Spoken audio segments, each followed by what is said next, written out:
मैं उनके साए से भागता, उनकी आंखों से दूर रहने की चेष्टा करता। कमरे में इस तरह दबे पांव आता कि उन्हें खबर ना हो। उनकी नजर मेरी ओर उठी और मेरे प्राण निकले। हमेशा सिर पर नंगी तलवार सी लटकती मालूम होती, फिर भी जैसे मौत और विपत्ति के बीच में भी आदमी मोह और माया के बंधन में जकड़ा रहता है। मैं फटकार और घुड़कियां खाकर भी खेल कूद का तिरस्कार ना कर सकता। सालाना इम्तिहान हुआ, भाई साहब फेल हो गए, मैं पास हो गया और दर्जे में प्रथम आया। मेरे और उनके बीच केवल 2 साल का अंतर रह गया। जी में आया भाई साहब को आड़े हाथे लूं। आपकी वह घोर तपस्या कहाँ गई? मुझे देखिए, मजे से खेलता भी रहा और दर्जे में अव्वल भी हूँ, लेकिन वह इतने दुखी और उदास थे कि मुझे उनसे दिली हमदर्दी हुई और उनके घाव पर नमक छिड़काने का विचार ही लज्जास्पद जान पड़ा। हाँ, अब मुझे अपने ऊपर कुछ अभिमान हुआ और आत्माभिमान भी बढ़ा। भाई साहब का वह रोब मुझ पर ना रहा। आजादी से खेल कूद में शरीक होने लगा। दिल मजबूत था। अगर उन्होंने फिर मेरी फजीहत की तो साफ कह दूंगा, आपने अपना खून जलाकर कौन सा तीर मार दिया? मैं तो खेलते कूदते दर्जे में अव्वल आ गया। जवाब से यह हेकड़ी जताने का साहस ना होने पर भी मेरे रंग ढंग से साफ जाहिर होता था कि भाई साहब का वह आतंक अब मुझ पर नहीं है। भाई साहब ने इसे भांप लिया। उनकी सस हसत बुद्धि बड़ी तीव्र थी और एक दिन जब मैं भोर का सारा समय गुल्ली डंडे की भेंट करके ठीक भोजन के समय लौटा तो भाई साहब ने मानो तलवार खींच ली और मुझ पर टूट पड़े। देखता हूँ इस साल पास हो गए और दर्जे में अव्वल आ गए तो तुम्हारा दिमाग खराब हो गया है। मगर भाईजान, घमंड तो बड़े बड़े का नहीं रहा। तुम्हारी क्या हस्ती है? इतिहास में रावण का हाल तो पड़ा ही होगा। उसके चरित्र से तुमने कौन सा उपदेश लिया, या यूं ही पढ़ गए? महज इम्तिहान पास कर लेना कोई चीज नहीं। असल चीज है बुद्धि का विकास। जो कुछ पढ़ो उसका अभिप्राय समझो। रावण भूमंडल का स्वामी था। ऐसे राजों को चक्रवर्ती कहते हैं। आजकल अंग्रेजों के राज्य का विस्तार बहुत बड़ा हुआ है, पर इन्हें चक्रवर्ती नहीं कह सकते। संसार में अनेकों राष्ट्र अंग्रेजों का आधिपत्य स्वीकार नहीं करते, बिल्कुल स्वाधीन है। रावण चक्रवर्ती राजा था। संसार के सभी महीप उसे कर देते थे। बड़े बड़े देवता उसकी गुलामी करते थे। आग और पानी के देवता भी उसके दास थे। मगर उसका अंत क्या हुआ? घमंड ने उसका नाम निशान तक मिटा दिया। कोई उसे एक चुल्लू पानी भी देने वाला ना बचा। आदमी जो कुकर्म चाहे करे, पर अभिमान ना करे। इतराई नहीं, अभिमान किया और दीन दुनिया से गया। शैतान का हाल भी पड़ा ही होगा। उसे यह अनुमान हुआ था कि ईश्वर का उससे बढ़कर सच्चा भक्त कोई है ही नहीं। अंत में यह हुआ कि स्वर्ग से नरक में ढकेल दिया गया। शाहे रूम ने भी एक बार अहंकार किया था। भीख मांग मांग कर मर गया। तुमने तो अभी केवल एक दर्जा पास किया है और अभी से तुम्हारा सिर फिर गया। तब तो तुम आगे बढ़ चुके। यह समझ लो कि तुम अपनी मेहनत से नहीं पास हुए। अंधे के हाथ बटेर लग गई, मगर बटेर केवल एक बार हाथ लग सकती है, बार बार नहीं। कभी कभी गुल्ली डंडे में भी आधा चोट निशाना पड़ जाता है, उससे कोई सफल खिलाड़ी नहीं हो जाता। सफल खिलाड़ी वह है जिसका कोई निशान खाली ना जाए। मेरे फेल होने पर ना जाओ। मेरे दर्जे में आओगे तो दांतों पीसना आएगा। जब अलजबरा और ज्योमेट्री के लोहे के चने चबाने पड़ेंगे और इंग्लिस्तान का इतिहास पढ़ना पड़ेगा। बादशाहों के नाम याद रखना आसान नहीं। 8 हेनरी को गुजरे हैं। कौन सा कांड किस हेनरी के समय हुआ, क्या यह याद कर लेना आसान समझते हो? हेनरी 7वें की जगह हेनरी 8वां लिखा और सब नंबर गायब। सफाचट।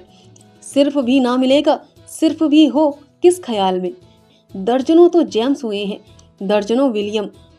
कोडियो चार्ल्स दिमाग चक्कर खाने लगता है, आंधी रोग हो जाता है। इन अभागों के नाम भी ना जुड़ते थे। एक ही के नाम के पीछे दोयम तेयम चारम पंचम लगाते चले गए। मुझसे पूछते हो, 10 लाख नाम बता देता और ज्योमेट्री तो बस खुदा की पनाह। अ ब ज की जगह अ ज ब लिख दिया और सारे नंबर कट गए।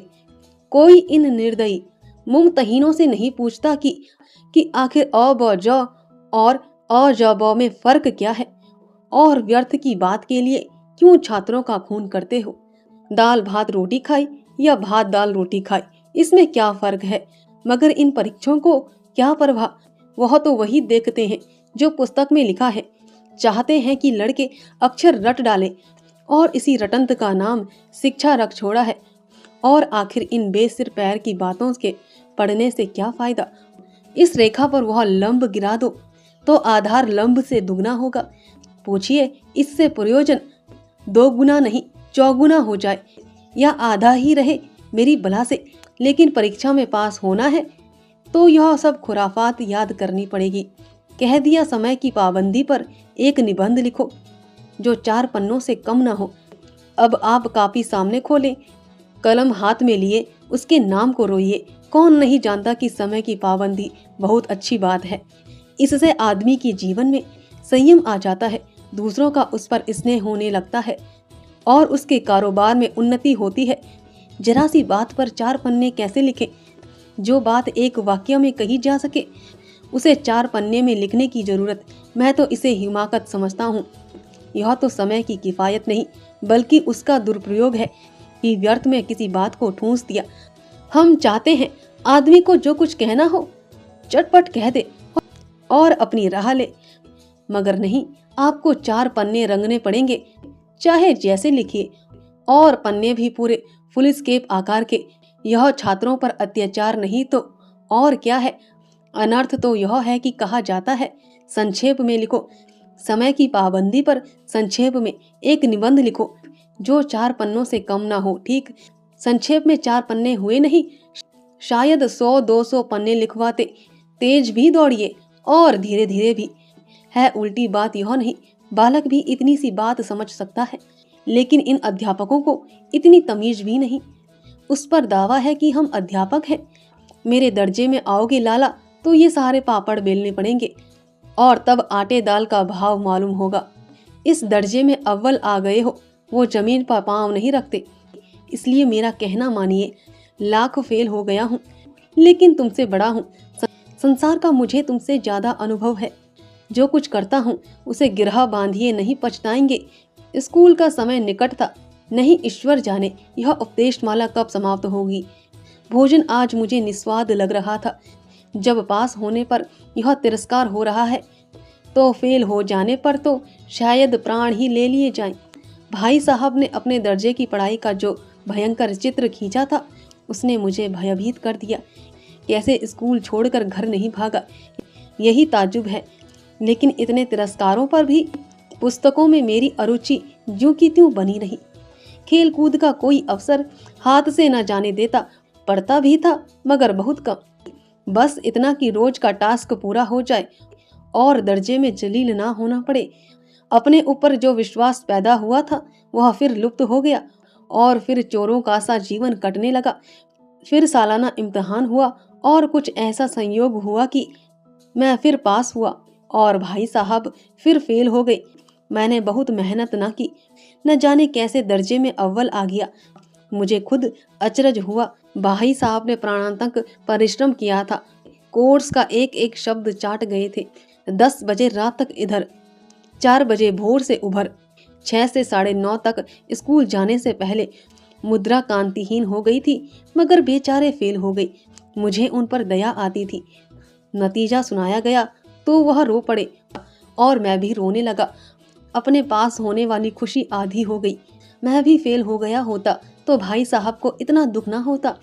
लेकिन विधि की बात कौन टाले, मेरे और भाई साहब के बीच में अब केवल एक दर्जे का अंतर और रह गया। मेरे मन में एक कुटिल भावना उदय हुई कि कहीं भाई साहब 1 साल और फेल हो जाएं तो मैं उनके बराबर हो जाऊं, फिर वह किस आधार पर मेरी फजीहत कर सकेंगे। लेकिन मैंने इस कमीने विचार को दिल से बलपूर्वक निकाल डाला। आखिर वह मुझे मेरे हित के विचार से ही तो डांटते हैं। मुझे उस वक्त अप्रिय लगता है अवश्य, मगर यह शायद उनके उपदेशों का ही असर हो कि मैं दनादन पास हो जाता हूँ और इतने अच्छे नंबरों से।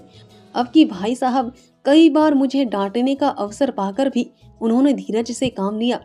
शायद अब वह खुद समझने लगे कि मुझे डांटने का अधिकार उन्हें नहीं रहा, या रहा तो बहुत कम। मेरी स्वच्छंदता भी बढ़ी। मैं उनकी सहिष्णुता का अनुचित लाभ उठाने लगा। मुझे कुछ ऐसी धारणाएं हुई कि मैं तो पास ही हो जाऊंगा, पढ़ूं या ना पढ़ूं, मेरी तकदीर बलवान है।